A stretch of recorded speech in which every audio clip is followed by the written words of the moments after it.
उपस्थित सर्व सभासदांचे मी हार्दिक स्वागत करतो आणि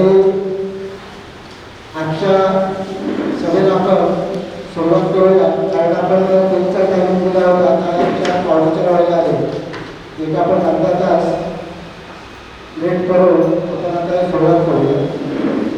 तत्पूर्वी आजच्या सभेचे अध्यक्ष म्हणून आपल्या संस्थेचे माननीय अध्यक्ष श्री भोलाजी नारायण सोपटे यांचं मी नाव सुचवतो.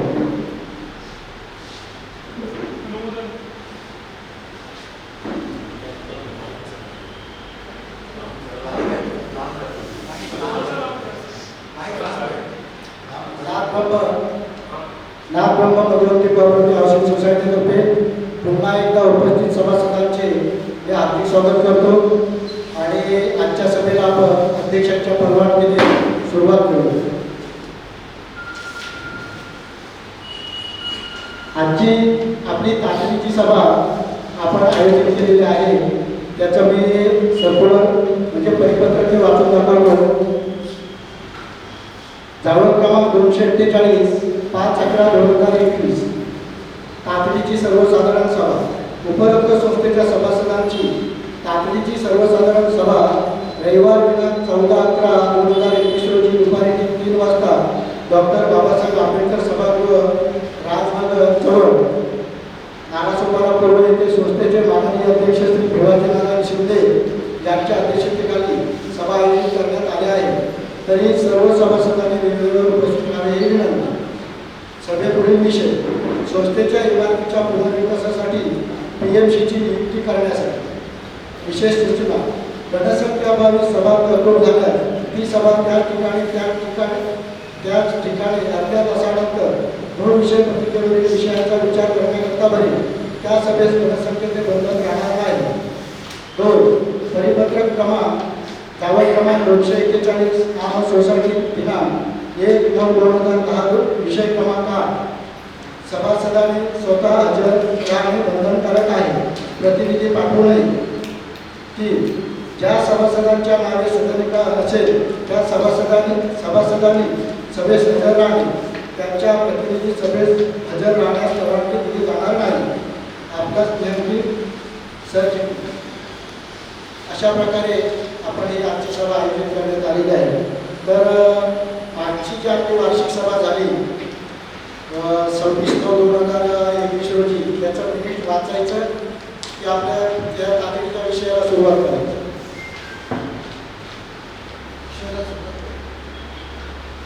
कारण ते जनरल सभेचा विषय आहे. तत्पूर्वी मी एक तुमच्या निदर्शनात सांगू इच्छितो की आपली जी 26/9/2021 रोजी सर्वसाधारण सभा वार्षिक सभा झाली होती. त्या सभेमध्ये आपण एक असा ठराव केला होता की PMCची नियुक्ती करण्याकरता टेंडर मागून ती जनरल सभेपुढे फोडण्यात यावी असा ठराव पास करण्यात आला होता. परंतु त्याच्यानंतर काही आपल्या संस्थेच्या बाबतीत घडामोडी झाल्यामुळे आणि त्या घडामोडीचा आम्ही विचार करता कार्यकारिणीने आम्ही त्याच्यामध्ये 3-4 सभा घेऊ. त्याच्यावरती आम्ही लिगली म्हणजे सर्व लिगली माहिती करू. त्याच्या बाबतीत आम्ही चौकशी केली आणि शेवटीला दिलेप्रमाणे आपण टेंडर जी समजा आपण PMCसाठी काढतो ती टेंडर आपण कार्यकारिणीमध्ये होऊ शकतो का ह्या बाबतीत आम्ही लिगली चौकशी केली. आणि त्यावेळेला आम्हाला असा सल्ला देण्यात आला की त्यावेळेला आम्हाला असं म्हणजे एकाग्रता आम्ही 2-3 ठिकाणी त्या बाबतीत चौकशी केली आणि त्या बाबतीत आम्हाला असा सल्ला देण्यात आला की कमिटीने टेंडर बघू शकतात जिथे आपले स्थानिक लोक राहत आहेत जिथे संस्थेमध्ये त्या लोकांच्या समक्षाने कार्यकारिणीच्या समक्षाने टेंडर बोलू PMCचे टेंडर बोलू तुम्ही त्याची चौकशी करू. नंतर जनरल सभेपुढे आपण तो विषय ठेवावा आणि त्याच्यामध्ये जनरल सभेमध्ये नियुक्ती करावी. या संदर्भात आम्ही त्यादिवस 2/11/2021 रोजी कार्यकारिणी आणि संयुक्त सभा घेतली आणि त्याचं मी तुम्हाला मिनिट्स वाचून दाखवतो.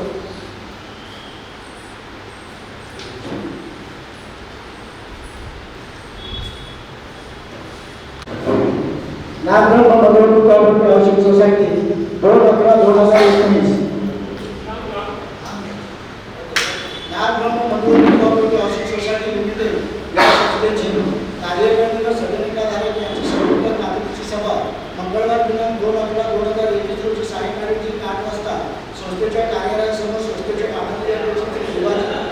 शिंदे यांच्या अध्यक्षतेखाली पुढील विषयासाठी आयोजित करण्यात आली। या सभेमध्ये पुढीलप्रमाणे नोंदवहीमध्ये सह्या करणारे सभासद उपस्थित होते।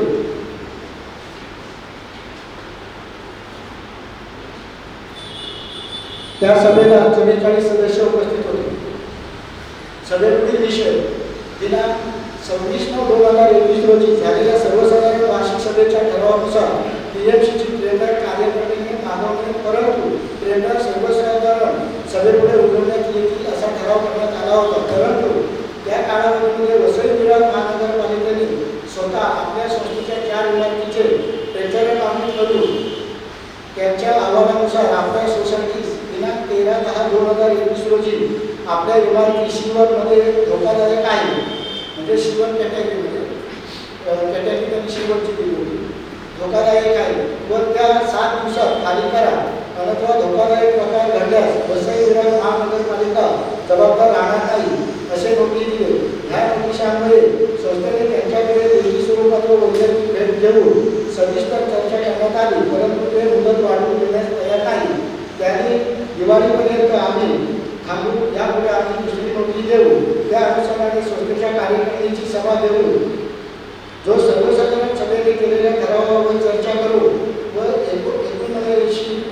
1979 नुसार कायदेशीर माहिती घेऊन कमिटीने सर्वांचे असा निर्णय घेतला की आपण सर्वसाधारण सभेच्या ठरावानुसार पीएमसी बाबत कारवाई केली तर 2 सभा घ्याव्या लागतील, तर आपण कार्यकारिणीच्या व स्थायिक असलेल्या सर्व कार्यक्रमांच्या उपस्थितीत टेंडर उघडून त्या सर्वांच्या कामाची माहिती घेऊन आपण सर्वसाधारण सभेपुढे ठेवता येईल व त्यामुळे आपल्याला लवकरात लवकर पुढील कारवाई करता येईल व पीएमसीची नियुक्ती सर्वसाधारण सभेने केल्यानंतर पुढील कारवाई करता येईल असे ठरवून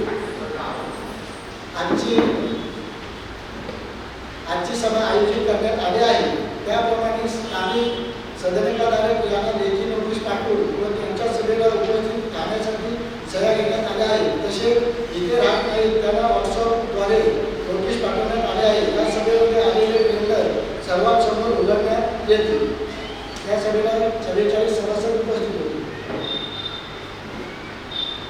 संस्थेच्या सचिवांनी उपस्थित सभासदांचे संस्थेच्या आवाज येत नाही,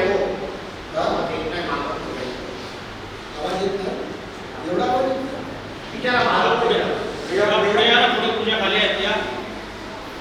संस्थेच्या सचिवांनी येतो संस्थेच्या सचिवांनी उपस्थित सभासदांना संस्थेच्या वतीने हार्दिक स्वागत केले। त्यानंतर संस्थेचे माननीय अध्यक्ष श्री भिवाजी नारायण शिंदे यांचे सभाध्यक्ष म्हणून नाव सुचवले। त्यांना श्री अमर भानू बाके यांनी अनुमोदन दिले। त्यानंतर सचिवांनी आजच्या सभेचे आयोजन का करण्यात आले याबाबत सविस्तर माहिती सभागृहात दिली व आपल्या संस्थेने पीएमसी करता कोटेशन मागवण्यात आले आहे ती उघडण्यासाठी सभेचे आयोजन केले आहे। त्यानंतर सर्व सभासदांसमोर निविदा शिल्लक आहेत का याची खात्री करून सर्वांनी निविदा उघडण्यास मान्यता देण्यात आली। त्यानंतर एक निविदा सर्व सभासदांच्या समोर उघडण्यात आली व प्रत्येक निविदा वाचून दाखवण्यात आली। ती खालीलप्रमाणे वरील सर्व निविदा उघडल्यानंतर त्यांचे वाचन करून दाखवण्यात आले। त्यानंतर सचिवांनी सभागृहामध्ये सांगितले या निविदांची पूर्ण माहिती कमिटी घेईल व त्यानंतर सविस्तर अहवाल कमिटीपुढे ठेवू। नंतर तो अहवाल कमिटी होणाऱ्या सर्वसाधारण सर्वपुढे घेऊन ती सभा पीएमसीची नियुक्ती करेल, त्याला सर्वांनी मंजुरी दिली। त्यानंतर सचिवांनी सर्वांना विनंती केली की आपल्याला आता वसई विरार महापालिकेचे आलेले नोटीस याचा विचार करता सर्वांनी यावर योग्य तो निर्णय लवकरात लवकर घ्यावा लागेल।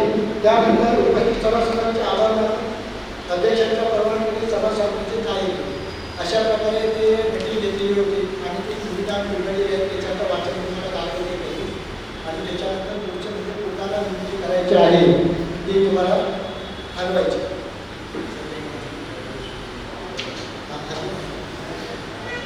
हे बाजू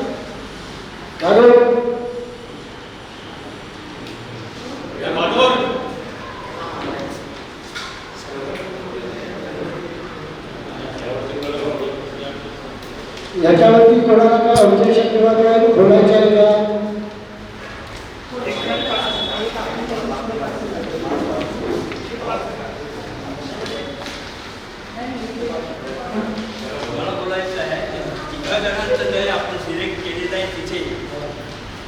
जण कोण आहे त्यांची नावं सांगा.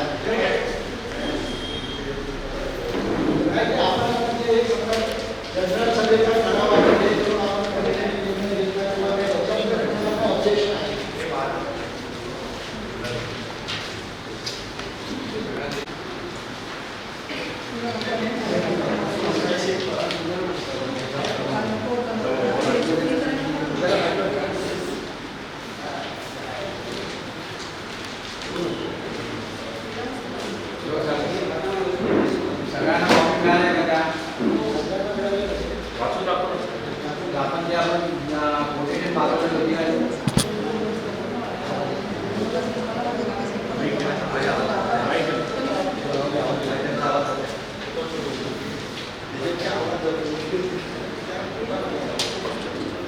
मला वाटतं आपण सेक्रेटरी साहेबांनी सांगितल्याप्रमाणे आपण दोन कोटेशन ही वेगळ्या विषयासाठी होती, कन्सल्टंटसाठी होतं आणि 101 नोटिससाठी होतं.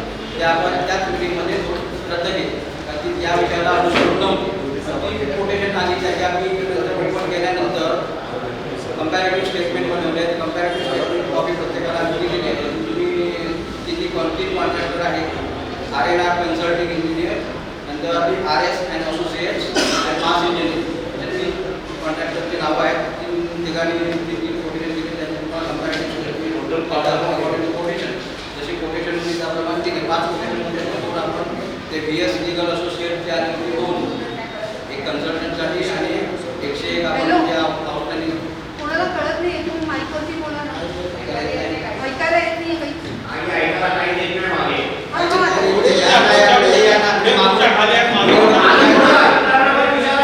काय प्रॉब्लेम आहे तुम्हाला? दिली होती त्यातून आपण त्या प्रमाणे आपण कंपॅरेटिव्ह स्टेटमेंट बनवलेले आहे. त्याचा का कोणता केला?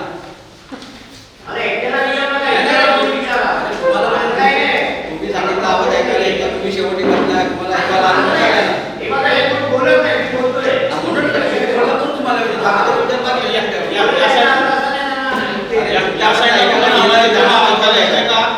तुमच्यापर्यंत ऐकायला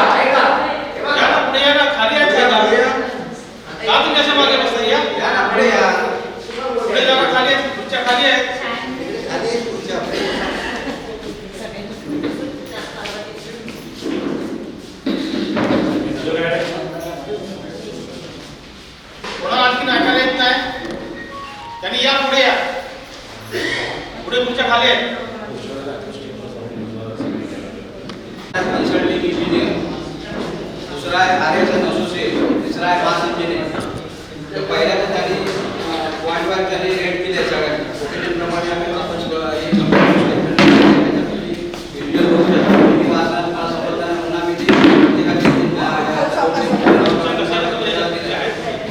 बोला सर बोला मला बोलायचं ठाकूर साहेब. अरे आवाज येत नाहीये तिकडे बडबड बघा. तुम्ही इकडे बोलत होतो. हो करत ते काय बोलतात ते तेवढं ऐकून तर घ्या. बघा आपण आता कोटेशन प्रमाणे कंपॅरेटिव्ह स्टेटमेंट बनवले 3 कॉन्ट्रॅक्टर बरोबर. त्याप्रमाणे आता मी असा इथून वाचून जाऊन तुम्हाला एखादं समजणार नाही म्हणून आम्ही ते त्या पूर्ण 2 पेपरची झेरॉक्स काढले, जेवढे 50 झेरॉक्स काढले प्रत्येकाला आपण दिले का तर तुम्ही त्याच्यावर तुम्ही वाचून बोलू शकता. मी पण वाचतो पण तुम्हाला त्याच्यात काय आणखी प्रॉब्लेम असेल तर तुम्ही बोलू शकता किंवा विचारू शकता. तुम्हाला काय शंका कुशंका असतील त्याप्रमाणे ते 4, 5, 6 आयटम्स आहेत. त्याप्रमाणे त्यांनी रेट कोट केलेले आहेत. त्या कोटप्रमाणे टोटल कॉस्ट पण कोट केलेली आहे. त्याप्रमाणे आपण ती कंपॅरेटिव्ह स्टेटमेंट बनवलेली आहे. तर आता पहिला जो RNR कन्सल्टिंग इंजिनियर आहे त्याने स्ट्रक्चरल ऑडिट सर्वे रिपोर्टला किती पैसे लागतील त्याला स्ट्रक्चरल ऑडिट करायला तर त्याने ₹5 पर स्क्वेअर फीट असं त्याने रेट दिला आहे. अप्रॉक्सिमेटली 3,500 आपला एरिया आहे. त्याप्रमाणे त्याने ₹1,75,000 त्याचा रेट दिला आहे. दुसऱ्याने दिला आहे 1 लाख. कोणी RS असोसिएट त्याने ₹1,00,000 दिले. दुसरा पॉईंट आहे certified plot area report. Plot एरियाचा रिपोर्ट त्याला सर्टिफाय करायला त्यांनी ₹5,25,000 दिले आहेत. कशा आहे ₹15 त्याने square feet per square feet लावले. त्याप्रमाणे त्याचे टोटल ₹5,25,000 लावले. दुसऱ्याने RS असोसिएटचं नाव आहे ₹1,25,000. तिसरा पॉईंट आहे सर्टिफाईड कार्पेट एरिया. आपला जो आपण जी कॉपी दिली होती ही त्याप्रमाणे त्यांनी सर्टिफाईड जो एरिया आहे त्याप्रमाणे 35,000चा आहे. 35,000 आपला कार्पेट एरिया आहे. त्याप्रमाणे त्यांनी रेट 10 रुपये पर स्क्वेअर फीट लावला आहे. त्याचा टोटल कॉस्ट 3,50,000. चौथा पॉईंट आहे project feasibility report. Project feasibility report या सगळ्या गोष्टी केल्यानंतर तो प्रोजेक्ट फिजिबिलिटी रिपोर्ट येईल. त्याचे त्यांनी पर स्क्वेअर फीट रुपये 10 रुपये लावले. असं 3,500 35,000 स्क्वेअर फीट ते 3,50,000 रुपये होते. दुसरं आहे टेंडरिंग. जे आपण सुद्धा PM चे अपार्टमेंट झाल्यानंतर बिल्डर अपॉइंट करण्याच्या वेळी आपल्याला पेपरला जी ॲड द्यावी लागते, नोटीस द्यावी लागते, त्याचा खर्च त्यांनी 3.5 लाख रुपये दिले. आणि हे सगळं त्याच्यानंतर हे सगळ्या गोष्टी झाल्यानंतर बाकीच्या गोष्टी करणार आहे. त्याच government new guidelines, notification, tendering, notification गव्हर्नमेंटच्या गाईडलाईन्सप्रमाणे. नंतर टेंडरिंग प्रोसेस, पेपर लाटून टेंडर काढणे, सिलेक्शन ऑफ बिल्डर. त्यानंतर 15-20 दिवसांनी आपण टेंडर काढल्यानंतर आपल्याला बिल्डर सिलेक्ट करावं लागेल, त्याची प्रोसेस, लिगल डॉक्युमेंटेशन. नंतर ते बिल्डर सिलेक्ट झाल्यानंतर आपल्याला डॉक्युमेंट तिथे बनवावं लागतील, ॲग्रीमेंट, MOU, या गोष्टी ज्या कराव्या लागतील त्या सगळ्या त्याच्यात आहे. नंतर quality supervising, quality control, verifying various permissions of NOC, CC, etc. म्हणजे नगर या सगळ्या गोष्टी झाल्यानंतर प्लान वगैरे बनवून नाही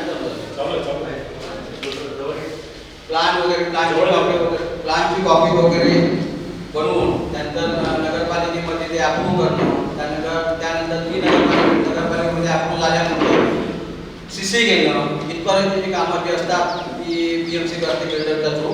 पहिले आपण ही प्रोसेस PMC करतो. बाकीच्या गोष्टी बिल्डर अपॉइंटमेंट झाल्यानंतर बिल्डरच्या थ्रू सोसायटीच्या याने संमतीने CC वगैरे प्लॅन बिन अप्रूव्ह करून नगरपालिकेने केलं जातं. त्या गोष्टीचं सगळं त्यांनी टोटल करतं या गोष्टी. तिसरा बिल्डर आहे मास इंजिनिअरिंग. मास इंजिनिअरिंग पॉईंट वाईज न देता त्याने फ्लॅट वाईज एकत्र रक्कम दिली. सगळ्या या गोष्टी करण्यासाठी या सगळ्या गोष्टी करणार. पण त्याच्यामध्ये त्याने सरसकट रक्कम दिली आहे. पर फ्लॅट 11,000 रुपये.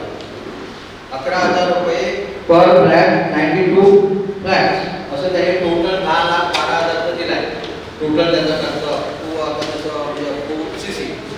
तर याच्यामध्ये आपण हे सगळं टेंडॅक्टिव्हली म्हणजे आपण अकॉर्डिंग टू कोटेशन आपण कंपॅरेटिव्ह चार्ट बनवला आहे. त्याप्रमाणे आता आपल्याला कॉन्ट्रॅक्टर म्हणजे RPMचा हे कोटेशन सिलेक्ट करायचं आहे. त्याच्यामध्ये तुम्ही सरकार बोल करता काय करायचं. आता व्हिजिट केल्याचं पण आपण आता 2 ठिकाणी आपण दोन्ही ठिकाणी आपण जाऊन आलो व्हिजिट करून. तर तेव्हा आपण मला फोटो कॉपी सगळ्यांना मला वाटतं फोटो व्हॉट्सअपवर पाठवलेले आहेत. त्या आपण आम्ही तिथे मीटिंगमध्ये आपलं झालं बोलूया. आणि आता तुम्हाला आपण दोन्ही ठिकाणी जाऊन आलं म्हणजे आम्ही फोटो सेंड केले आहेत तुम्हाला व्हॉट्सअपला, ते तुम्ही बघू शकता. आणि त्याप्रमाणे कंपॅरेटिव्ह स्टेटमेंटप्रमाणे आणि याच्याप्रमाणे सगळ्या गोष्टी आहेत. त्याप्रमाणे कोणाला हे करायचं किंवा काय करायचं ते बघा. याच्याप्रमाणे आपण 3 रेट्स आहेत. 17.5 लाख, 11,50,000 आणि 10,12,000. आता या 10,12,000चा कमीत कमी रेट आहे 10,12,000. माझं स्क्रीन करत झालं. दुसऱ्या दोघांनी जे 2 आहेत ते आम्हाला काल आम्ही गेलो जाऊ नाही. पण त्याने आम्हाला सकाळी बोलवलं होतं. सकाळी गेलो तर आम्हाला फक्त त्याने साईडचे आम्हाला फोटो दिले आणि ती असं आमचे प्रोजेक्ट साईडवर चालू आहे. त्याप्रमाणे आम्ही फोटोग्राफ घेऊन आलो. काल आम्ही वसईला मासिंगच्या याच्यामध्ये साईड बघून आलो. त्याप्रमाणे त्याचे फोटोग्राफ घेतले. त्या तिन्ही कोटेशनच्या प्रमाणे तुम्हाला हे वाटत आहे बघा. 10,12,000 मासिक 11,50,000 आणि 10,50,000. फोटो टाकलेले नाहीत मधुवंती परिवार.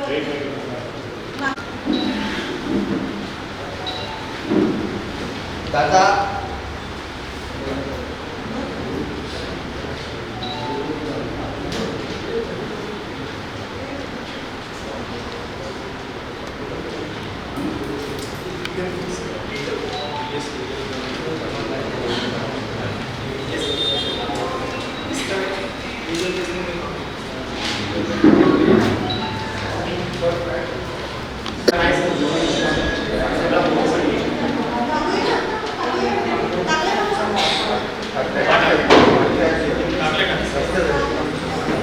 मधुवंती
त्याला आपण 2 लाख रुपये खर्च केले होते.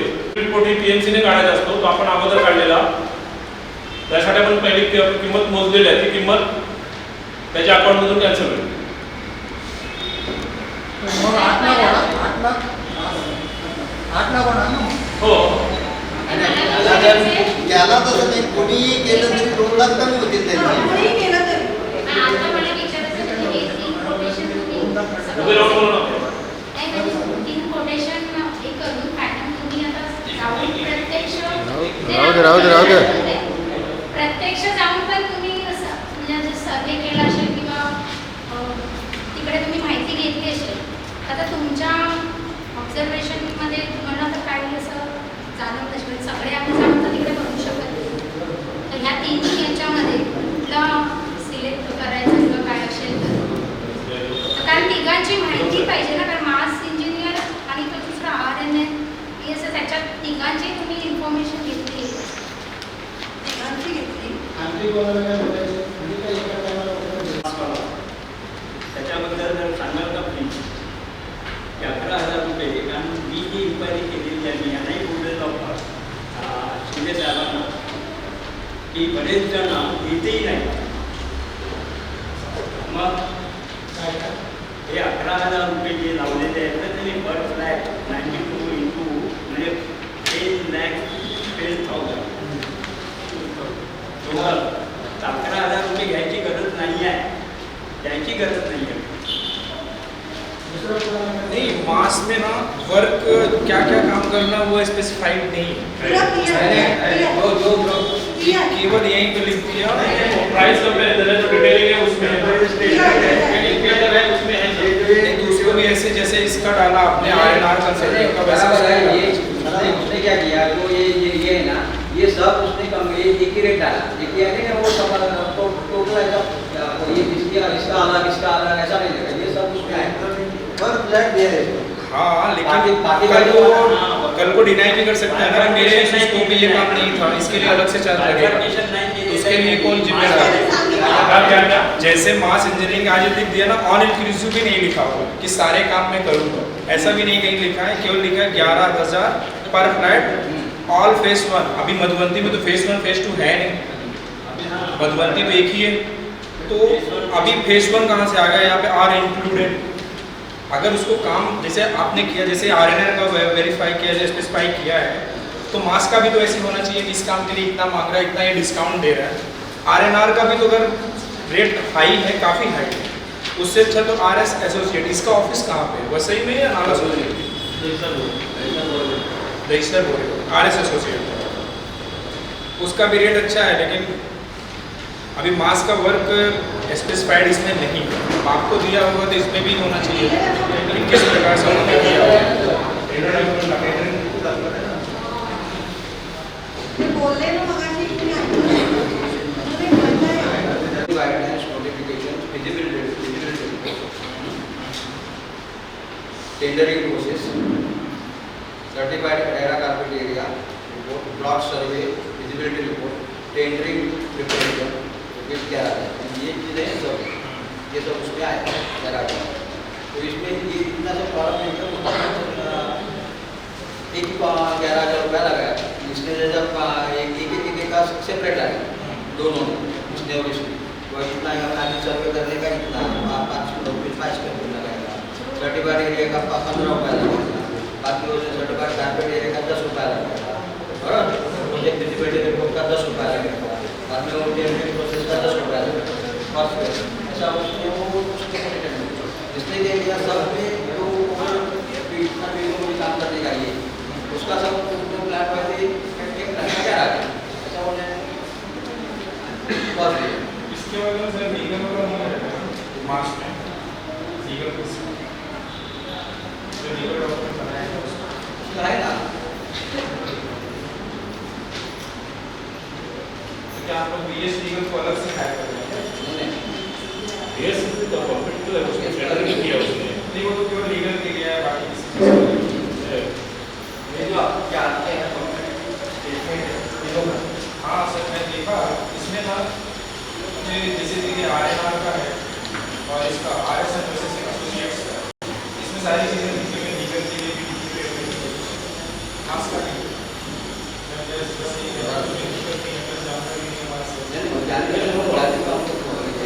ये जो है जो मैं आपको दिखा बाद में उसमें पेमेंट कंडीशन भी बताया तो पेमेंट कैसा कंटिन्यू करने का तो उसने वाला पहले जो जब भी अपन सेलेक्ट करेंगे at the time of appointment वो हम उसको 35% उसको 35% जब वो अपॉइंटमेंट होगा उसको 35% 10 लाख 12 हो गया ना अभी तो 8 लाख हो गया 8 लाख बराबर 2 लाख उसको अपन ऑपरेट किया है तो 8 लाख 12 हजार उसमें 8 लाख 12 हजार में जब उनका अपॉइंटमेंट होगा तभी आपने को 35% देंगे फीस का भी उसने वो ले लिया बाद में बिल्डर सिलेक्शन बाद में बिल्डर जब भी अपन टीम से अपॉइंटमेंट करने का सब पेपर ऐड होगा जाएगा बाद में वो एजीएम लगेगा और उसमें टेंडर पास करके जब भी बिल्डर अपॉइंटमेंट होएगा यानी बिल्डर सिलेक्शन है 79 के एनओसी अकॉर्डिंग टू 79 के एनओसी अपन बिल्डर सिलेक्ट करेगा तभी बिल्डर सिलेक्ट होने के बाद उसको 25% देंगे बराबर बाद में कंसेंट एमओयू एंड डेवलपमेंट है बाद में बिल्डर सिलेक्ट होने के बाद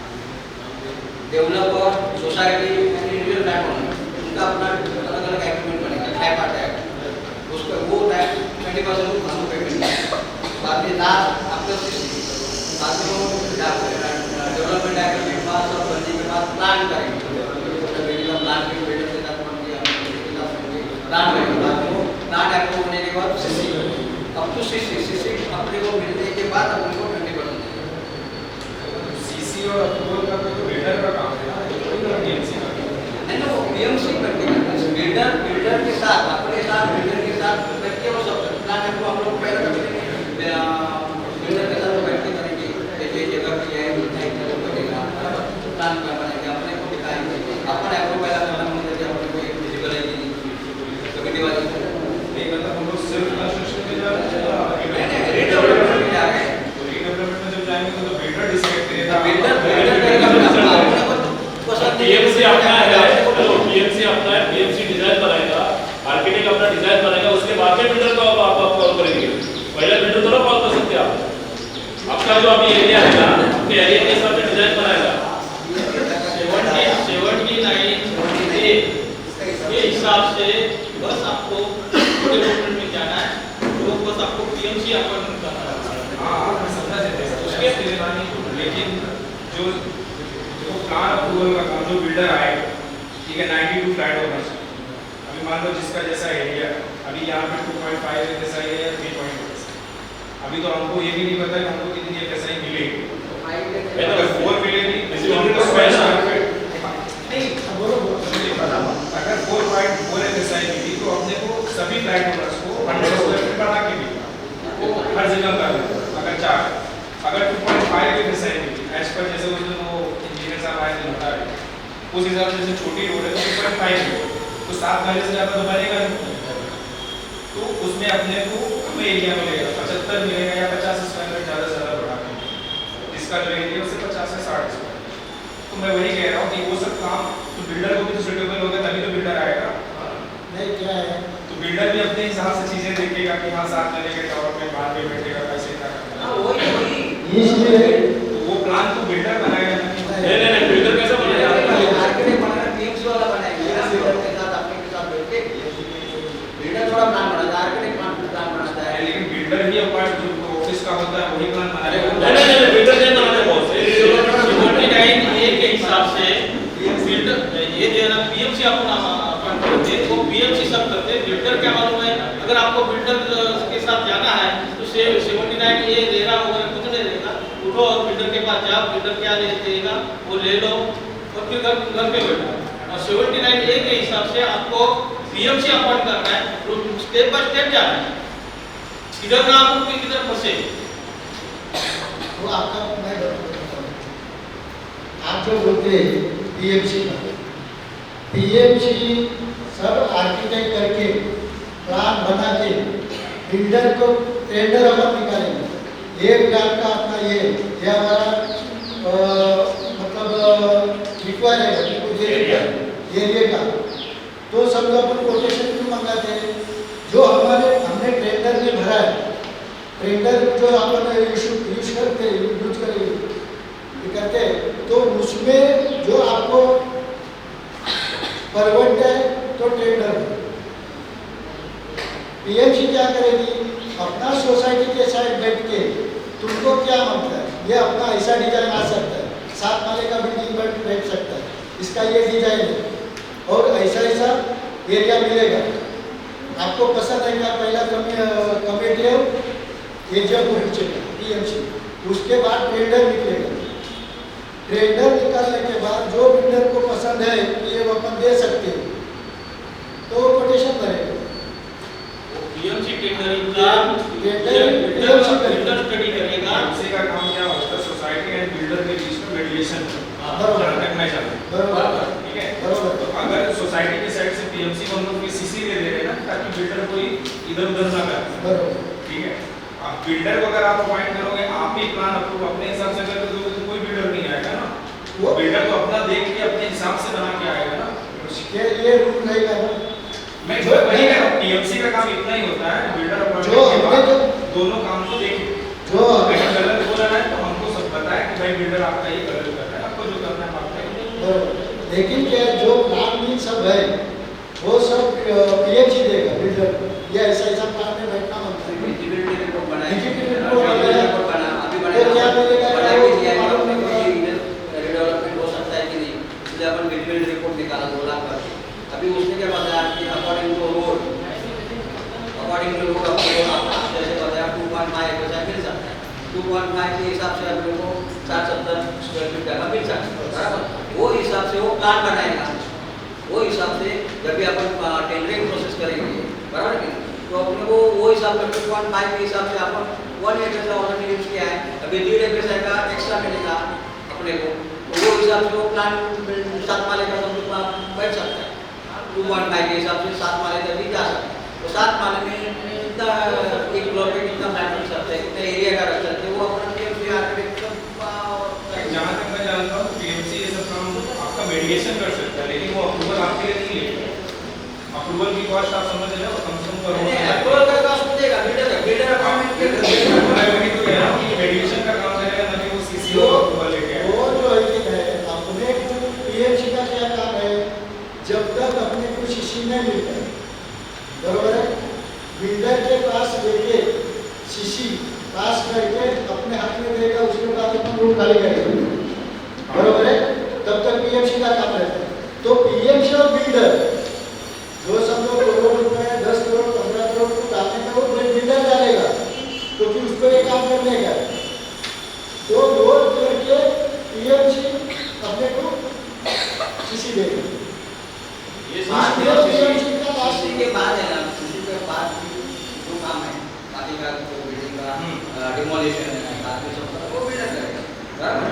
वो सब बिल्डर डिमोलिशन करने का, बाद में plan approve according to plan, बाद में प्रिंट बनाने का, बाद में उसका सीसी लेने का, पूरा पहले तो सीसी लेगा, बाद में का काम है वो सब जो खर्चा होएगा वो डेवलपर करेगा, बिल्डर करेगा। क्योंकि इसमें अगर आप सीसी कह रहे हो पीएमसी लाएगा तो सीसी की कॉस्ट रियल कौन करेगा? वो बिल्डर ऐसा होता है ऐसा लिखा नहीं है ना सर, ऐसी ये चीजें लिखी नहीं है कहीं सीसी की कॉस्ट कौन दिया करेगा। किसी को फ्री में देगा क्या यार, आप ऐसी बात कर रहे मैं वही कह रहा हूँ ना सर, आप ये कह रहे हो कि पीएमसी करेगा, सोसाइटी को गई, कंफ्यूज मत करो, बराबर आपका पूरा डिटेल है ना इसमें। देखिए मैं भी बिल्डर के नहीं काम करता, नहीं आपका बराबर है। उसी बोलो बस आप जब बोलिए यहाँ पे स्पेसिफिकली लिखा हुआ है verifying various provisions NOC and city, अपना पीएमसी से वेरीफाई करके करना पड़ेगा, काम तो बिल्डर ही करेगा, मैं कोई कौन करूँ, मैं वही कह रहा हूँ ना, अभी सर कह रहे हैं ना कि सीसी वो लाके देगा, मैं वही वो वेरीफाई करेगा वो सही है नहीं है उसको गलत करना है। वो सब तो पीएमसी वेरीफाई करेगा, बिल्डर जो क्या करता है वो पीएमसी वेरीफाई करेगा ना। अभी केस जो लिखा है अभी देखिए बड़ी सुपेरियर प्रोसेस, मैं वही कह रहा हूँ ना, अब आप क्या समझते हैं सर, मैं कुछ समझ रहा हूँ या आप कुछ समझ इन माय, लेकिन ऐसा होता नहीं है। हेलो, क्या होता है ना, समझा रहे हो नहीं वही सीसी का पीएमसी का काम नहीं होता, वो बिल्डर का काम। जब तक अप्रूवल्स का प्लान भी ना वो बिल्डर ही लाएगा। फिजिबिलिटी रिपोर्ट कौन करेगा, निकालेगा? फिजिबिलिटी रिपोर्ट आपने निकाल ली ना, तभी तो निकालता आप, है, कौन निकालता है? अरे आप अभी आप पीएमसी अपॉइंट किया, आपने इसके लिए ट्राई किया, कि बिल्डिंग डेवलपमेंट में जाएगा तो हमें क्या मिलेगा? फिजिबिलिटी रिपोर्ट निकलने के बाद हाँ। हमको पता चलता है कि ये जगह पे कितना जगह हम लोग यूज कर सकते हैं, कितना एफएसआई यूज कर सकते हैं, हाँ। कितना डीडीआर हम लोग कर सकते हैं, ये उनका ये होता है। ये कौन बताता है? ये पीएमसी बताएगी बिल्डर को। हमारा पूरा डिटेल्स पीएमसी दे देगी, मतलब हमारा जो बिल्डिंग कैसा बनेगा, क्या करेगा, वो पूरा रेडी करके पहला जो ड्राइंग है वगैरह सब पीएमसी बनाएगी। पीएमसी का आर्किटेक्ट बनाएगा कि ये हमारा स्ट्रक्चर रहेगा, ये रहेगा, मेरा फ्लोरिंग ये रहेगा, मेरा वायरिंग ये रहेगा, टोटली डिटेल्स। जब भी आप टेंडर भरेंगे तब वो टेंडर में मेंशन करना पड़ता है, दैट इज वो सब काम पीएमसी का रहता है, पूरा पीएमसी बताएगा। बाद में वो टेंडर जो आपका बिल्डर रहेगा ना उसको इनवाइट करेंगे। जब भी बिल्डर को इनवाइट करेंगे तभी उसको 300-400 पेजेस का पूरा टेंडर रहेगा, उसमें कौन सा चीज हम लोग यूज करने वाले हैं, वायरिंग कौन सा है, प्लग कौन सा है, फ्लोरिंग कौन सा है, टॉयलेट एरिया में कौन सा चीज करने वाले हैं, आपका पीओपी होने वाला है, क्या होने वाला है, वो सब पूरा डिटेल्स वो दे देगा विद ब्रांड एंड एवरीथिंग। वो पूरा मेंशन कर देगा कि बाबा इधर फैन जो यूज करने का वारंटी क्या चाहिए, वो सब वो मेंशन कर देगा। उसके बाद में बिल्डर अपने पास आएगा कि ये फिजिबिलिटी रिपोर्ट और ये सब देने के बाद हम लोग इतना ही दे सकते हैं, आपको इतना नहीं दे सकते। वो हमारे बाद में उनके पास कन्वर्सेशन के बाद हम लोग बार्गेनिंग करेंगे, बिल्डर और हम लोग। वो लोग बिल्डर को कॉल कर देंगे, कॉल टेंडर आने के बाद हम लोग बार्गेनिंग करेंगे कि क्या करना है। It is the process.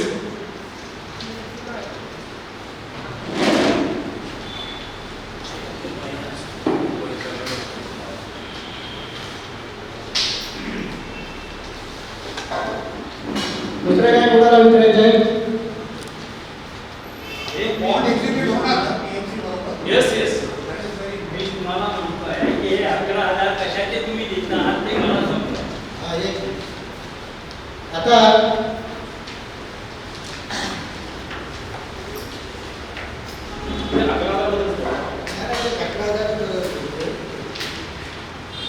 आता तिघांची कोटेशन आलेली आहे, बरोबर आहे? त्यांनी एकाने टोटल दिले 17,50,000, बरोबर आहे?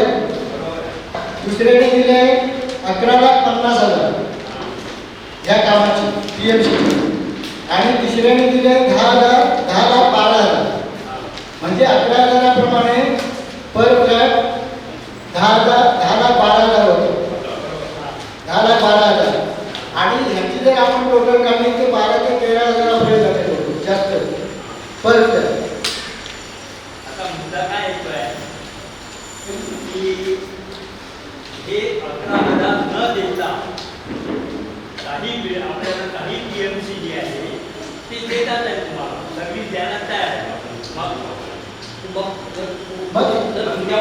आपल्याला त्यांना आणता येईल का? मग तुम्ही जेव्हा काय तुम्हाला नाही तुमच्या बोलला तुम्ही म्हणता ना त्याच्यापेक्षा कमी रेटचा माणूस होता किंवा आहे, बरोबर ना? मग हे आपण आता टेंडर ज्यावेळी कोटेशन आपण काढली, बरोबर, आपण सोसायटीच्या याच्यावर लावली, प्रत्येक फ्लॅट मुलांना आपण व्हॉट्सअपवर पाठवलं, बरोबर, आपण काय पेपरला ॲड नाही दिली, आपण पेपरला ॲड नाही दिली, आपण हे प्रत्येक फ्लॅट धारकाच्या थ्रू आपण बोललो. काय का तुमचं म्हणणं बरोबर आहे ते, परंतु मी विचारतो ह्या एवढ्या लोकांचे 11,000 रुपये वाचून आपण वाचवण्याचा प्रयत्न जर करतोय तर का नाही करावं? सांगतो ना, बोला हा आपण जाऊ शकतो का? बोला. ही टेंडरिंग आपल्याला टेंडरिंग करायचं आहे, कारण मी तर टाकलेलं नाही आहे. जेव्हा काय तुम्हाला माहिती होती तर काय नाही टाकलं? कसं एकदम ते मला कळलं नाही ना. काय तुम्ही मला हे सांगा की जर आपल्याला याच्यात फायदा होतो आहे, 11,000 वाचतात आहे, तर ते करायचे नाही का? 11,000 ना 11,000 वाचता आहे, आपल्याला वाचवायचे आहेत ना, मग 100 जागा फुकट देणार आहे का? कोण फुकट? हा, अरे फुकट कसं देणार? 11,000 हे त्याच्यासाठी वापरत नाही. तो जो बिल्डर जो म्हणतो की आपला पीएमसी जो म्हणतो आहे की विदाऊट हे 11,000 शिवाय मी हे सर्व्हिस द्यायला तयार आहे.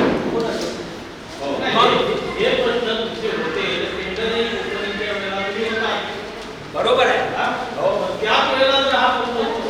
ऐका, बरोबर आहे. म्हणजे तुमचं म्हणणं आहे त्याच वेळेला हे करायला पाहिजे होतं असं आहे का? मग आता नाही होऊ शकत, होऊ शकतात. रविवारी 21 तारखेला आपण करू शकतो.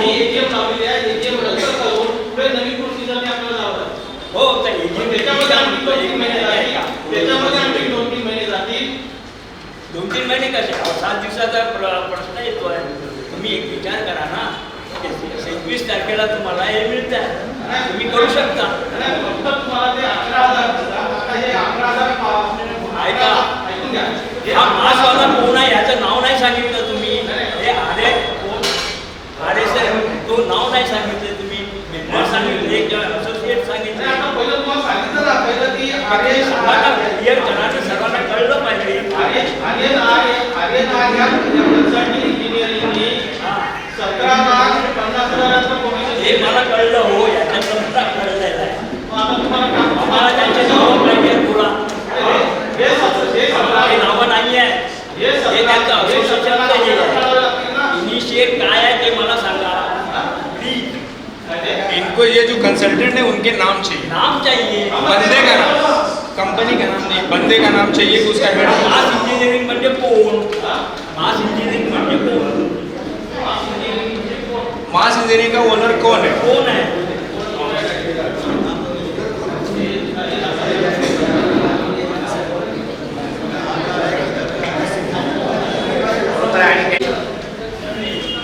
मास इंजिनिअरिंगचा थॉमस मॅथ्यू म्हणून प्रोप्रायटर आहे. कोण? अरे अरे थॉमस. थॉमस थॉमस आहे. मला पहिल्याचं कोणी, दुसऱ्याचं कोणी, तिसऱ्याचं कोणी नावं सांगा तुम्ही. सगळ्यांची सांगा. तिघांची नावं सांगा.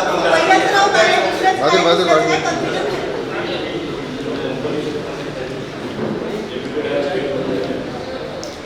आता दुसरा RS वाला आहे. RS वाला ठिकाणी नाव नाही लिहिलंय. RS अँड असोसिएट लिहिलंय आणि ऑथोराइज्ड सिग्नेचर लिहिलंय, नाव नाही लिहिलंय. नाव नाही दिलं. RS त्याच्या कंपनीचं नाव आहे RS असोसिएट. अच्छा, मग दुसरा ऑथोराइज्ड सिग्नेचर. तिसरा आहे R&R कन्सल्टिंग.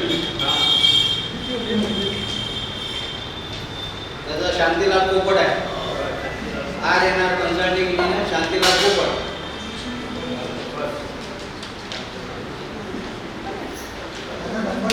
मास इंजिनिअरिंग दिलं नाही आहे. मास इंजिनियर ना थॉमस मॅथ्यू. Thomas Matthew. हा हा थॉमस मॅथ्यू आपल्या इथे रिपेअरिंगला आला होता की नाही?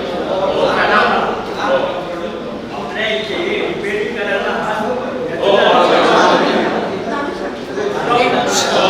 मग काय करायचं? तुम्ही पुन्हा का घेता? टेंडर पण आहे का?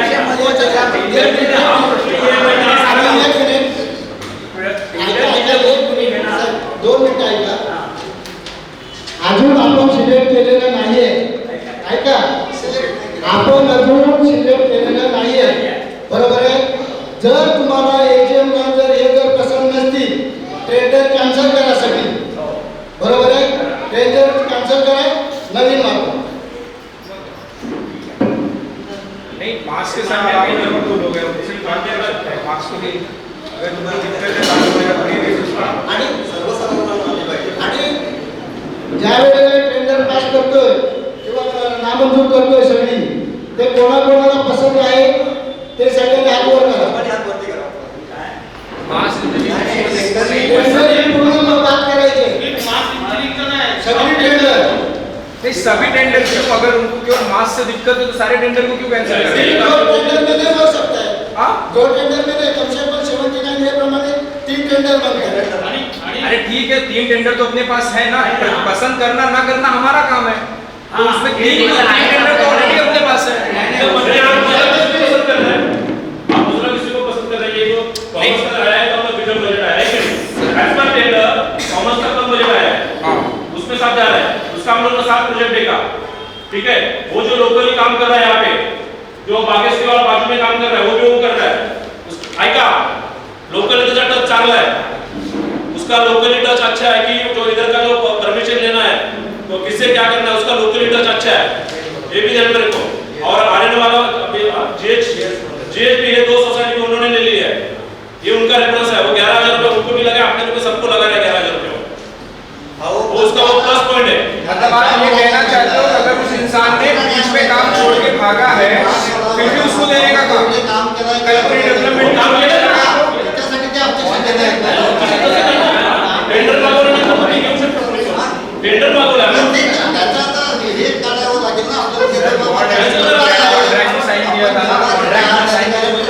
आएगा नहीं मुझे पता लगा बॉन्ड कहाँ कौन देगा वो घर का का नहीं, bond पे होगा, sir. बॉन्ड देगा Bond पे होगा. बॉन्ड मंदिर मतलब समझा नहीं बॉन्ड का मतलब नहीं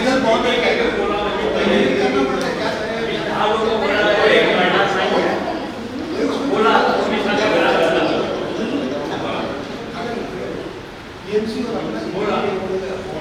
बोला आता जरा पुढे बोलू. हा बोला काय नाही आता सिलेक्ट कोण होणार त्याच्यानंतर चर्चा करा ना आता सिलेक्ट पोहोचणार बरं आता ही जी ट्रेनर आलेली आहे त्याच्यामध्ये तुम्हाला कोण वाटतं आपण सिलेक्ट करायचा आता सगळ्यांसमोर ठेवलेली आहे ती ट्रेनर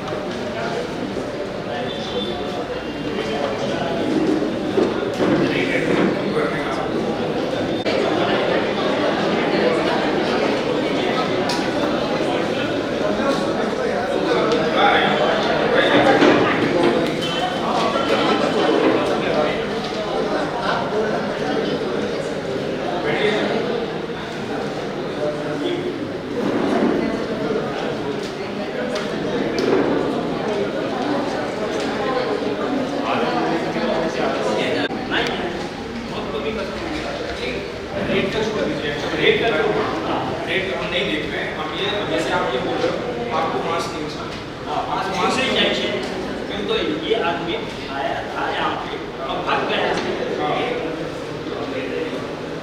बहुत देर दैट टाइम नहीं आप बोल रहे हो ना हम लोग का हमें नहीं पता है सर ये नहीं पता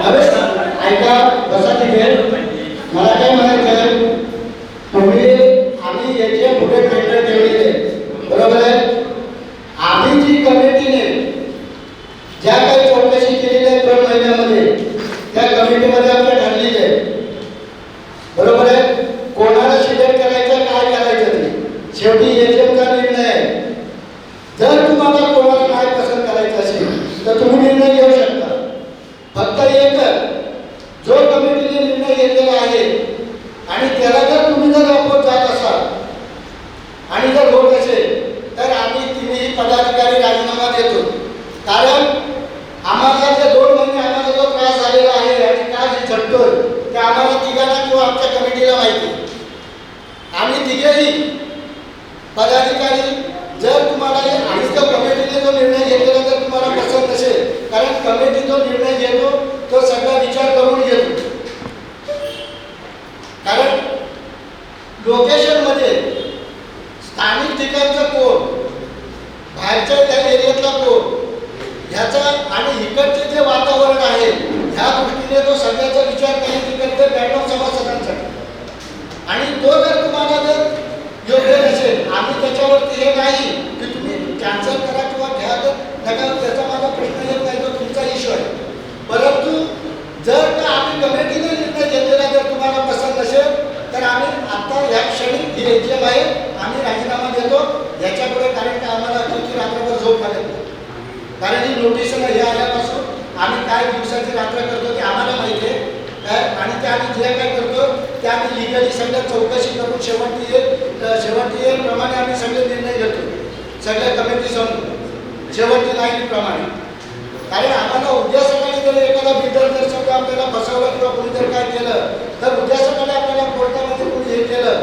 तर आपल्याला तर नियमाप्रमाणे तुम्ही आलात का हे पहिलं विचारणार सोसायटी आणि त्या हेतूने आम्ही तो निर्णय घेऊ आम्ही हे सगळं हे करतो आणि ते जर तुम्हाला जर पसंत नसेल आणि जर समजा कोण फुकट देणार असेल किंवा समजा कोणत्या ओळखीचा असेल नो का म्हणजे असं म्हणत नाही तो कुणी पण हे करावं त्याच्याबद्दल आमचा मुळीच राग नाही किंवा आम्ही असं हे तुम्ही सॉरी हे तुम्ही cancel करता. म्हणताना रिझाईन करतात it is not a good way नाही, कारण काय? वेळ नाहीये नाही, हे तुम्ही मी राहा सांगतो. तुम्ही राहा नाही, हे तुम्ही मी appoint सांगतो. करा.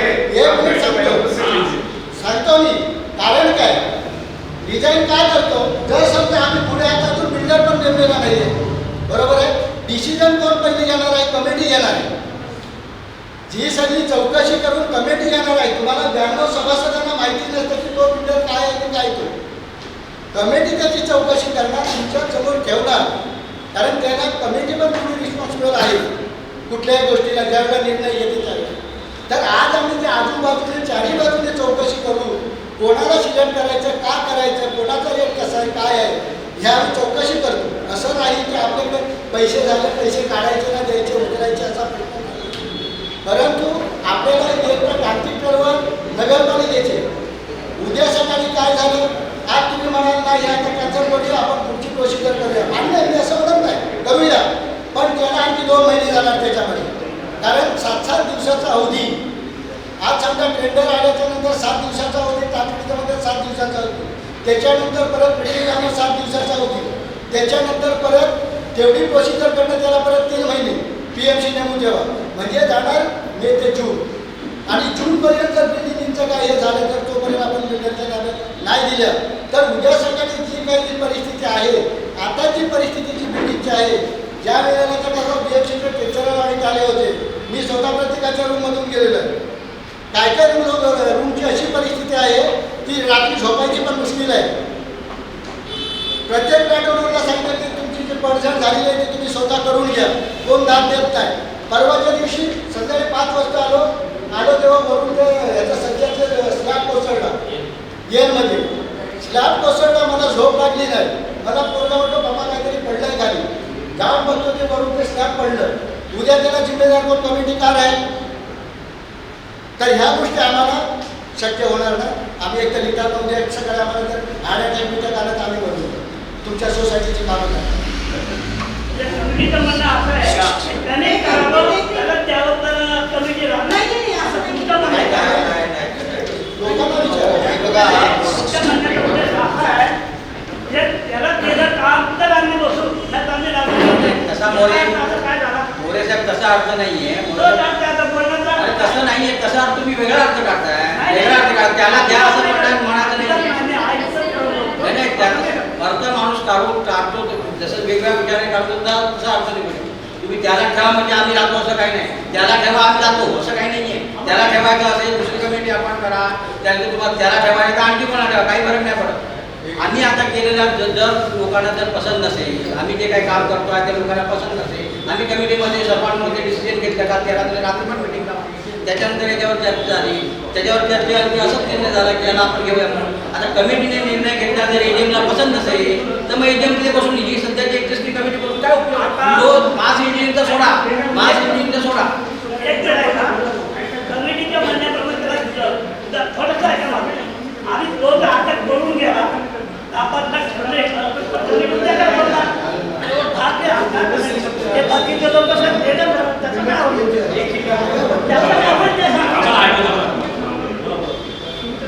हे लोक वेगळं म्हणा आणि लोक वेगळं म्हणावे तसं काय होणार त्याचं ते मला हो साहेब मास्क सोडा, त्याला द्या RSA ला. एक मिनिट, त्याचं सांगू मी. एक मिनिट मी त्यांना बोलतो कमिटीच्या गोष्टी बोलतो ऐका. टेंडर आले सर्वांचे, त्यानंतर आम्ही स्वतः ओपन म्हणजे इथल्या स्थानिक लोकांची मीटिंग घेऊन इथे ओपन केले. का? कारण ज्यांनी कोर्ट केलेलं आहे त्यांची आम्हाला स्क्रुटनी करायची होती, त्याने खरोखर त्याने एवढं काम केलंय का, त्यासाठी आम्ही हे केलं. सकाळी 7 वाजता बोरवलीला आमचे कमिटी मेंबर पोहोचले. तो माणूस बोलतो हे घ्या फोटो आणि तुम्ही मेल करा, मला काही टाइम नाही. 7 वाजता सकाळी तिथे गेले. त्यानंतर दुसरा नंबरला होता मॅथ्यूच्या इथे आम्ही गेलो, त्याने 7 प्रोजेक्ट आम्हाला दाखवले. मॅडम पण होते, आम्ही पण स्वतः तिथे होतो. आम्ही जाऊन ते प्रोजेक्ट पाहिले. दुसरं हे जेव्हा आपण बोलतो ना मॅथ्यू करो वगैरे आपण तो प्रश्न वेगळा आहे. त्याने एक ते 2 प्रोजेक्ट आहेत नाही, GH आणि बागेश्री हे त्याने घेतले. माझं ऑब्जेक्शन आहे की तुम्ही 2 वेळा बोललात GH आणि बागेश्री. मी काल GHच्या सेक्रेटरी बरोबर बोललोय, GHने अजून मॅथ्यूला असाइन केलेला विचार केला नाही. मी स्वतः कमिटीचा मेंबर आहे.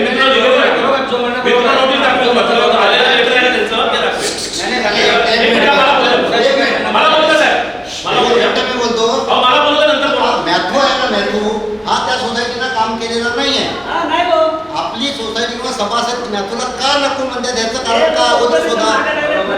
मी काय बोलतो त्यांनी आपल्या इकडे काम केलं आणि त्यांनी अर्धवट सोडून गेलं. बरोबर आहे. हा मेन मुद्दा आहे. आता आर्यनवाला काय नवीन माणूस आहे याच्याबद्दल आम्ही काय सांगू शकत नाही. ज्या माणसाने आपल्या सोसायटीला फसवून गेलं त्याला परत आणायचं म्हणजे सभासदांना विचार करावा लागेल. त्याच्यावरती दबाव टाकू नका. कुणाच्या दबावाखाली येऊ नका. बरोबर आहे. एक त्यांना मिनिट. विचार त्यांचे घेऊन दे पुन्हा एकदा. हा बरोबर आहे. बरं जेव्हा मॅथ्यूने बोलता की तुम्ही अर्धवट सोडून गेलेलं काम तर कुठलं असं काय सोडून गेलेलं अर्धवट? कमिटीने सांगितलंय ईजीएम मध्ये कमिटीने सांगितलंय पदाधिकाऱ्यांनी सांगितले तो पळून गेला. पळून गेला सांगून एक मिनिट तुम्ही बघा तुम्ही त्यावेळेस सेक्रेटरी होता मी अध्यक्ष होतो. नाही, मी पण होतो. मला पण मी माहिती आहे. अध्यक्ष होतो. ज्या- कमिटीमध्ये ईजीएम मध्ये विचारलं गेलं मॅथ्यूचं मॅटर काय आहे आणि काम त्यांनी का पुरं केलं नाही. त्यावेळी तिन्ही पदाधिकाऱ्यांनी सांगितलं तो पळून गेला. हे शब्द आहे ईजीएमला शब्द येते. आणि त्यावेळेस साहेब मी सेक्रेटरी होतो. कारण काय सेक्रेटरी अध्यक्ष हीच बॉडी होती. ही बॉडी होती. त्याच्यानंतर कमिटी चेंज झाली आणि आम्ही सेक्रेटरी म्हणून आहोत. हॅलो मला काय म्हणायचं एक मिनिट. तेव्हा विचार करा ना सभासदांचा. आजच्या पुढच्या गोष्टी जर काढल्या एक लक्षात ठेवा ज्या वेळेला कमिटी स्थापन होते त्यावेळेला जर काही उणीधुणी काढायची असतील मागच्या कमिटीची तर त्यावेळेला ऑन दी स्पॉट दुसऱ्या किंवा तिसऱ्या मिटिंगला काढायची. प्रश्न एक. दुसरा आता तुम्ही 10 वर्षाने म्हणाल कोणाला आठवणीत राहणार कोणी असो तो चोरी करणारा असतो. हो त्यांनी सांगितलं सोसायटीतून चोरी करून ती मला काय म्हणायचं तो कोणी काही असू दे ते मी म्हणत नाही मी कोणाला विसरले किंवा हे दुसऱ्याच्या नावाने हे जर करत असतं तर नाही. मला काय माहीतच पडलं नसतं. परंतु मला तेच सांगायचं आहे कुठल्याही मागच्या कमिटीच्या किंवा काय मला तो हेतू नाही ना ते काढणार पण नाही. ते माझं तत्व बसत नाही. जे माझ्या कारकिर्दीमध्ये आलं ते मी आता तुम्हाला सांगू शकतो. माझं एकच म्हणणं की तुम्ही मेंदूला ठेवा आर्यनला ठेवा कोणालाही ठेवा पण साहेब जी काय परिस्थिती आहे ते मी सांगितलं. माझा काही प्रश्न येत नाही. मी तर तुम्हाला स्पष्टच सांगितलं की कारण आपल्याला ते टेन्शन घेता येणार नाही. ओके. जर तुम्हाला हे जर ट्रेनर कॅन्सल करायचे असतील तर तुम्ही नवीन हे घ्या नवीन कमिटी स्थापन करा. तुम्ही अवश्य करा. No problem. आम्ही स्वखुशीने हे करू. आपल्याला जास्त कारण काय आपल्याला ही वेळ नव्हे मागची उणीधुणी काढायची. आपल्याला पुढे चांगल्या जोमाने जायचं आहे त्या दृष्टीने आपण विचार करू. त्याकरताच मी म्हटलं की तुम्ही टेंडर हे 21 तारखेला का नाही हे करत. मी आणतो आणि करतो आणि विचारा सर्वांना का नाही करू शकत. साहेब, एक 7 दिवस जर गेलं फ्रीमध्ये कोण काम करेल? त्यांना संधी द्या ना. हा? साहेब, फ्रीमध्ये काम करेल का? हो. साहेब, फ्रीमध्ये काम करेल. 11,000 रुपये द्यायची गरज पडणार नाही. काय? 11,000 रुपये. अहो 11,000साठी तुम्ही भांडताय. हा, मग? 11,000 तुम्हाला 11,000 आता तुम्हाला पे करायचं. कॉर्पोरेट फंड मधून तुम्हाला रिटर्न येणार आहे ते. कोण? Corporate fund. हे बघा काहीतरी प्रोसेस आहे ते समजून घ्या. मला माहिती आहे हो. मी इतकं काही हे नाहीये. मलाही माहिती आहे. मग? परंतु जर तुम्हाला एखादा व्यक्ती असं सांगतोय की 11,000 रुपये मी घेत नाही तर तुम्हाला द्यायची गरज काय आहे. मी म्हणतो कसं कोण असं फ्रीमध्ये करेल? का नाही? फ्रीमध्ये कोण एक पण कोण करणार नाही फ्रीमध्ये काम. अहो शक्यच नाही. हो कशाला तुम्ही टाइम पास करता याच्यावरती? कोण कुठल्या लेवलला? मला सांगा कोण फ्रीमध्ये काम करेल? असं ना आम्हाला जे मांडायचं आहे ते आम्ही मांडणार. फ्रीमध्ये तुम्ही आणू शकता? आम्ही बात मांडणार. फ्री नाही बोलू शकत. नाही, नाही. फ्री माझं मत मांडणार ना. लक्षात ठेवा. तुम्ही फ्रीमध्ये आणू शकता? हा? फ्रीमध्ये आणणार तुम्ही? तुम्ही फ्रीमध्ये आणलाय. आम्ही नाही आणणार. मग आम्ही म्हणतोय ना की तो हे करतो. अहो, मी तुम्हाला कसं म्हणतोय? तर आम्ही हे बघा, फ्रीमध्ये कोण करेल का? कशाला तुम्ही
11,000 पब्लिक होणार आहे ते विचार आणि पण अजून ना सिलेक्टच नाही केलं.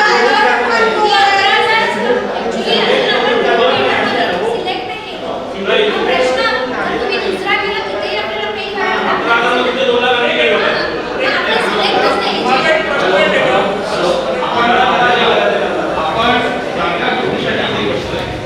आणि दुसरं आपण इथे चांगल्या गोष्टीसाठी आपण या कंपनीमध्ये सिलेक्ट केलं कोणालाही आपल्याला पे तर करायचंच आहे. 11 असो 12 आता तो दुसरा अंदाज आहे तर तुम्हाला 19,000 करायला लागेल. कॉन्सेप्ट अजून आपण एजीएमनी सिलेक्ट आणि माझं एक वैयक्तिक मत आहे कारण आता नोटीस आलेली आहे. जर आपण कमिटीला त्यावेळेस सांगितलेलं होतं की तुम्ही म्हणजे त्यांच्या आम्ही विश्वासाने आपण तुमच्याकडे सोपवले तर कमिटीने बराचसा अभ्यास करून कोटेशन वगैरे काढलं असेल. त्याच्यात म्हणजे तुम्ही आता जाऊन प्रत्यक्ष बघितलं असेल सगळं कारण पैशाचा विवाद आता 11,000 रुपये कुठले मला वाटतं दोन्हीमध्ये आपल्याला पे करायला लागतं. फक्त सिलेक्शन करणं जरुरी आहे त्यानंतर पुढचा प्रश्न तिन्हीमध्ये मी सिलेक्ट करून दे पैसे तर तिन्हीकडे कुठेही भरायचेच आहेत. नाही याबरोबर तुम्ही कुठला पण सिलेक्ट केलं तर पैसे भरावे लागतात. त्याचा 11,000 आहे त्याचं दुसऱ्याचं आहे ते त्याचे 19 होते. 11,50,000 आहे ते 10,00,000 12,000 आहे 17,50,000 आहे. कोणाचे पण तुम्ही सिलेक्ट केलं तर भरायचे. आता ते त्यांचा माणूस कोणतरी आहे नाही नाही आणि माझं मत आहे कमिटी जेव्हा हे डिसिजन घेते किंवा काही तर लिगली पण तुम्हाला सुद्धा काही म्हणजे जर काय झालं तर तुम्ही पण त्याला जबाबदार तुम्ही विचारानेच काही करणार ना कारण आता माहिती आहे आपल्याला लिगली जर गेलं तर कमिटीलाच पकडणार तेव्हा काय एजीएम मधले कोणी जर आपण असेच मांडत बसलो किंवा असंच करत बसलो तर वेळ नाही आणि ते विकास काही नाही, पहिला point of view काही नाही. आपण विश्वासाने आता काय माहिती कमिटीकडे म्हणा किंवा हे जे प्रोसिजर करायला आपला वेळ नाही आणि नगरपालिकेने 7 दिवसाची मुदत दिली होती त्याच्यानंतर आम्ही सगळे कमिटीने निर्णय घेतला की तिकडे जाऊन रिक्वेस्ट करायची आम्ही जाऊन रिक्वेस्ट करून आलो. आणि तिसरी नोटीस आली तर तुम्ही इकडे किती बिल्डर तिसरी नोटीस आलेली आहे त्या बिल्डिंग 7-7 वर्ष पडलेले आता बघा त्याच्या आधी तर आपण काही करत नसू तुम्ही देवाला निघता. याच्यामध्ये कोण एक काही आता शिडी बघा ती पूर्ण आता सगळे डिसेंबर पर्यंत सगळे खाली करून चाललेले आहे. नाही तसं तशी जर वेळ असेल म्हणजे मी माझं वैयक्तिक मत म्हणते कारण आम्ही सगळ्यांनी आपण घर काढून घर घेतले तर ते आपल्याला परत जर घर मिळवायचं माझं तर मी मिळवायलाच आणि दुसरं म्हणजे जर आपण असं भांडत बसलो तर आपल्याला पुढे जाणार नाही काहीतरी एवढी विश्वास ठेवा एकमेकांवर आणि कमिटी हे बघा काही झालं तर कमिटीवर पोलीस केस वगैरे आपल्याला पहिले विचारले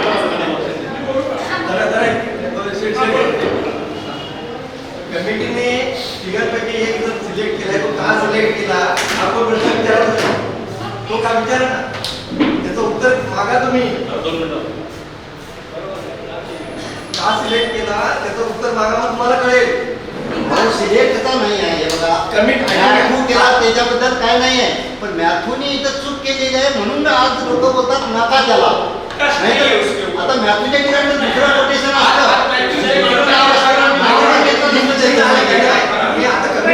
एवढ्या माणसाने चूक केली आहे ती परत ते म्हणले ते सांगत नाही कसा का उद्या तुम्ही बोलत नाही त्याचं बघा म्हणजे काय नाही तो विषय झाला ना तोच विषय आहे आता नंतर बोला महासादांचं पण म्हणणं हे आहे की त्यांनी पहिला त्याची चूक केली मग परत त्यालाच का त्या माणसावरची आणि एक तर